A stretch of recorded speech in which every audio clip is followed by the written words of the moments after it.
Hey everyone, I hope you all are doing good. आज हम numerology के अंदर बात करते हैं मूलांक और भाग्यांक की, जिसको साइकिक नंबर भी कहा जाता है मूलांक को, और जो है साथ के साथ इसको ड्राइवर नंबर भी कहा जाता है। भाग्यांक जिसको हम जो है डेस्टिनी नंबर भी कहते हैं और कंडक्टर नंबर भी कहते हैं, और भी बहुत सारे नामों से इनको जाना जाता है। अब बात करते हैं कि ये न्यूमरोलॉजी में कहाँ बेनिफिशियल है। न्यूमरोलॉजी अगर करते हैं, जैसे हमने 1 to 9 सीरीज कंप्लीट करी है अभी मूलांक की, तो यानी कि 1 से लेके 9 नंबर्स तक तो एज इट इज लेना है हमने, और 10 के बाद हमने इसको कैलकुलेट करना है। जैसे किसी की 12 है डेट बर्थ की, तो उसमें जो है हम 1+2 करेंगे, यानी कि 3। तो जो मूलांक हो गया वो क्या हो गया, पर्सन का नंबर 3, यानी कि जुपिटर की ब्लेसिंग उनको मिल रही है। तो इसी तरीके से हम जो है इस फॉर्म को लेके चलते हैं। उसके बाद अगर हम बात करते हैं भाग्यांक की, तो भाग्यांक यानी कि डेस्टिनी ने हमें क्या दिया है, हमें डेस्टिनी की तरफ से क्या मिलने वाला है। फॉर एग्जाम्पल, आफ्टर ग्रेजुएशन बहुत सारे बच्चे जो है गवर्नमेंट जॉब की तैयारी कर रहे होते हैं। सेम कोचिंग सेंटर में जाने के बाद भी, सेम एफर्ट्स लगाने के बाद भी, सारी चीजें साथ करने के बाद भी बहुत सारे बच्चे ऐसे होते हैं जो रह जाते हैं। रीजन, कोई साल फेवरेबल होता है, कोई दिन फेवरेबल होता है। सारे दिन हमारे लिए एक जैसे नहीं होते, सारे साल हमारे लिए एक जैसे नहीं होते, सारे नंबर हमारे लिए एक जैसे नहीं होते।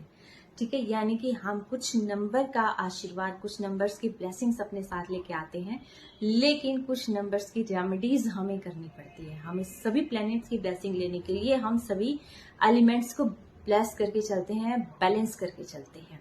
ठीक है, तो इन सारे एलिमेंट्स को बैलेंस करने के लिए जरूरी होता है सबसे पहले मूलांक और भाग्यांक को निकालना।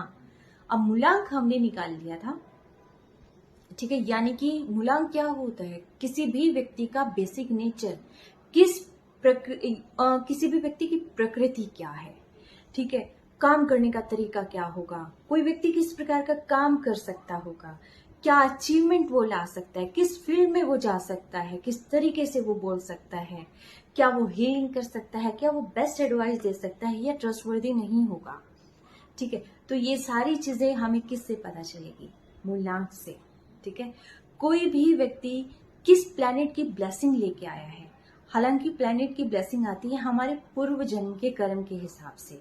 ठीक है, और जो पूर्व जन्म का कर्म होता है, कुछ कर्म हमारे ऐसे होते हैं कि जिसकी वजह से हमें कार्मिक नंबर मिले होते हैं। कार्मिक नंबर कौन से होते हैं, जैसे 13 नंबर, 16 नंबर, ठीक है, और भी ये कार्मिक नंबर्स होते हैं। कुछ मास्टर नंबर्स होते हैं, जैसे 11 हो गया, 22 हो गया, 33 हो गया। ठीक है, तो ये कुछ नंबर्स होते हैं, इसका हम बाद में करेंगे कि कौन सा नंबर क्या है। लेकिन मूलांक क्या हो गया, यानी कि आपका जो नेचर होगा वो कैसा होगा, अपब्रिंगिंग कहाँ हुई है, इसका तो फर्क पड़ता है। लेकिन अगर पॉजिटिव इन्वायरमेंट में रखा जाता है तो आप में कितने अच्छे चेंजेस आते हैं, कितने पॉजिटिव चेंजेस आते हैं। ठीक है, थोड़ा सा जैसे प्लांट को हम पथरीली जगहों पे भी लगाते हैं तो उस पर क्या असर होगा, बहुत अच्छी, और जिस जगह के लिए वो बना होता है अगर हम वहां लगाते हैं तो कितना अच्छे से ग्रो करता है। ठीक है, तो इन सारी चीजों का फर्क जो है हमें पता चलता है किसी भी व्यक्ति के मूलांक से, यानी कि वो व्यक्ति कैसा होगा। जो फर्स्ट थॉट हमारे माइंड में आती है वो हम सोचते हैं कि जैसे नंबर 5 कैसा होगा, नंबर 6 कैसा होगा, नंबर 7 प्रकृति कैसी होगी, नंबर 8 प्रकृति कैसी होगी, यानी कि जो फर्स्ट हमें देखते ही पता चलता है। ठीक है, फिर आता है भाग्यांक। भाग्यांक यानी कि हमारे भाग्य की तरफ से हमें क्या मिला हुआ है, हम किस डायरेक्शन की तरफ जाएंगे, हम उस बेसिक नेचर के साथ हम क्या अचीव करने वाले हैं। ठीक है, हमें किस फील्ड में हमें फोकस करना चाहिए। अभी जैसे मैंने एक उदाहरण दिया था कि गवर्नमेंट जॉब की तैयारी सभी बच्चे करते हैं पर सभी सक्सेसफुल नहीं हो पाते हैं। ठीक है, तो इसका मतलब ये है कि कुछ बच्चे गवर्नमेंट जॉब के लिए बने होते हैं, कुछ बच्चे गवर्नमेंट जॉब के लिए नहीं बने होते हैं, वो प्राइवेट सेक्टर में या अपना खुद का बिजनेस एस्टेब्लिश करके अपना नाम, अपने नेम फेम के लिए बने होते हैं। ठीक है, कुछ बच्चे ऑफिस में वर्क करने के लिए बने होते हैं, तो कुछ बच्चे एक्टिंग के लिए बने होते हैं। ठीक है। यानी कि हर एक की डेस्टिनी अलग अलग होती है, पर मंजिल पर सभी पहुंचते हैं, ठीक है। सन की ब्लेसिंग अलग होती है, शनि की ब्लेसिंग्स अलग होती है। यानी कि डेस्टिनी ने हमें क्या दिया है, भाग्य की तरफ से हमें क्या, कौन सा रास्ता हमें चुनना है, ये बताता है हमें हमारा भाग्यांक। अब मूलांक हमने देख लिया था, मूलांक को हमने फाइंड कैसे करना है, ठीक है। अब देखना है कि भाग्यांक को हमने कैसे निकालना है। भाग्यांक को निकालने के लिए डेट ऑफ बर्थ में हमें 3 स्टेप्स मिलते हैं। कौन से? डेट, मंथ, ईयर, ठीक है। डेट क्या है?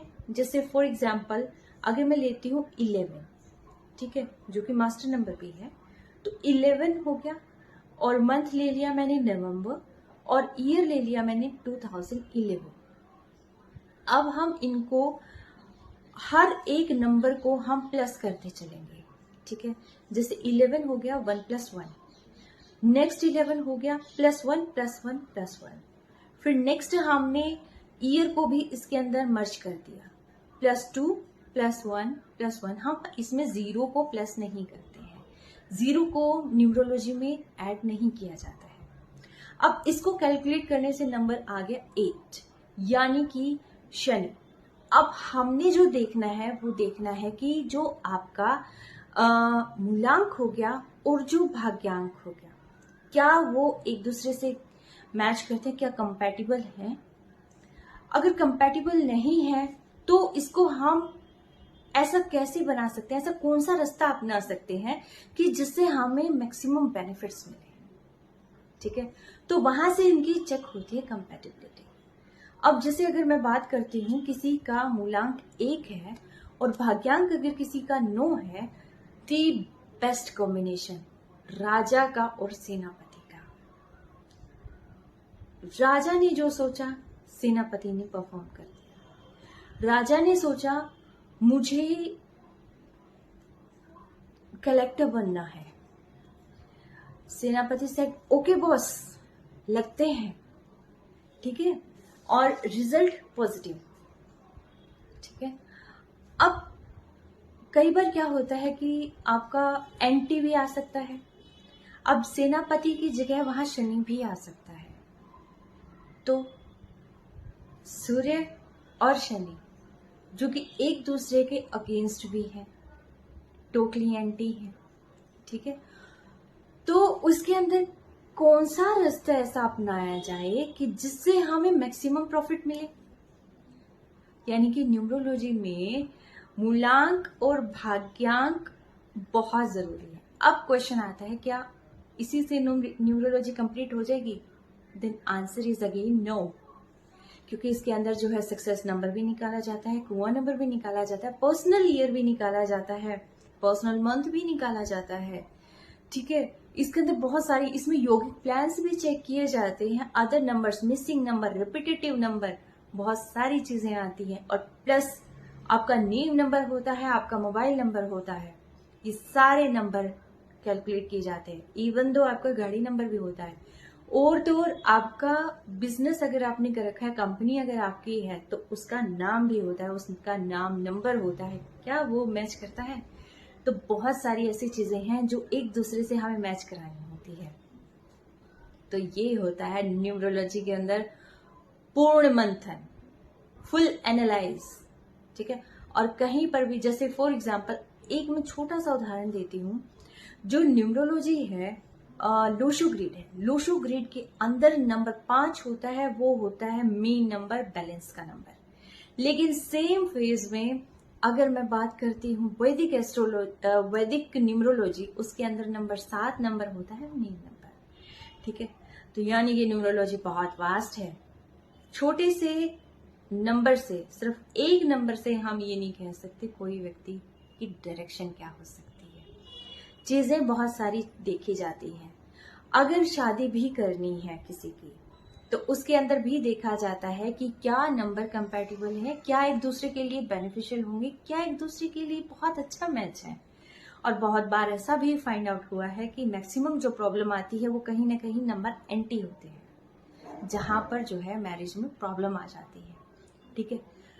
तो यानी कि न्यूमरोलॉजी बहुत ज़रूरी है भाई, इसकी आप कोई भी चीज़ मिस नहीं कर सकते हैं। बहुत सारी चीज़ों को जानने के लिए बने रहें। तो आज हमने कर लिया है मूलांक और भाग्यांक, ठीक है। आगे हम करेंगे success number and kua number. आखिर ये होता क्या है, जुड़े रहे। Take care, stay blessed.